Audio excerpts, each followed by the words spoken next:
Alors, comme vous le savez, nous sommes à la journée de la République et la République est présente ce jour ici aussi là. Après la visite du Premier ministre, M. Robert Begré-Mambé, nous avons la présence ici à ce salon de Madame la ministre de la Solidarité, la ministre Bellemonde Dogo. Bonsoir, Madame la ministre. Oui, bonsoir monsieur. Merci de passer à ceci là. Je vous en prie. Alors, déjà impression, après ce que vous avez constaté.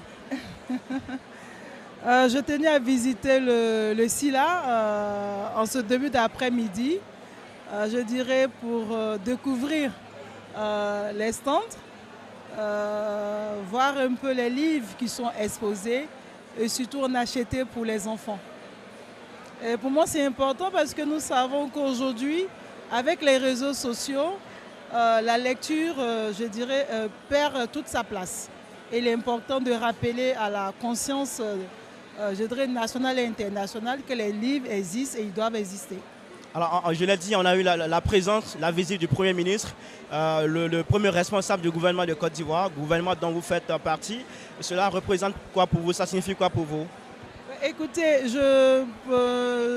j'aurais dû commencer par féliciter la ministre Mac qui a permis que ce salon-là puisse se tenir et avoir la présence du Premier ministre montre l'importance que le gouvernement ivoirien accorde à la lecture et accorde, je dirais, à la culture du livre en Côte d'Ivoire. Alors, on vous sent très fatigué, on ne va pas vous retenir pendant longtemps. Juste cette dernière question, si vous avez un message à lancer à l'endroit de la jeunesse, des populations des Ivoiriens, ça serait quoi en ce jour, qui marque la 3e journée du salon qui est consacrée à la République? Ah, c'est la journée de la République aujourd'hui. Exactement, voilà pourquoi on a le plaisir de vous recevoir ici. Dire à toute la nation entière que la lecture a une place de choix dans la vie de tout homme. Par la lecture, on apprend beaucoup. Et il est important que dès le bas âge, nous apprenons à nos enfants à lire et écrire.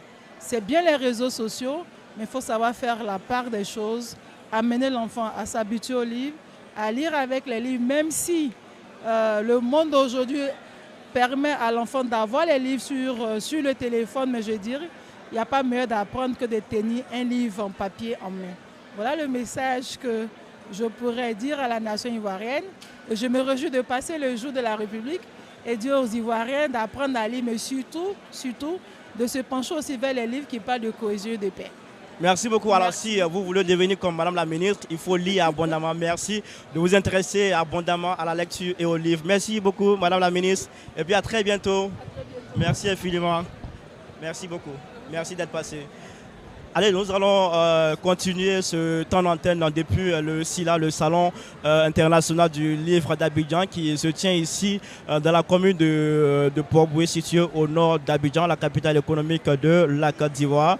Nous étions à l'instant avec Madame la ministre de la Solidarité de la République de Côte d'Ivoire, Madame Bellemonde Dogo, qui nous a partagé ses impressions face à cette 15e édition de ce SILA. Bien avant elle, nous avons eu le plaisir de recevoir Charles Blé-Goudé, le président du COJEP, et qui a été précédé sur ce plateau par son Excellence Ibrahima Touré, qui est l'ambassadeur de la Côte d'Ivoire aux États-Unis d'Amérique. Nous allons marquer une petite pause et se retrouver pour la suite de ce plateau.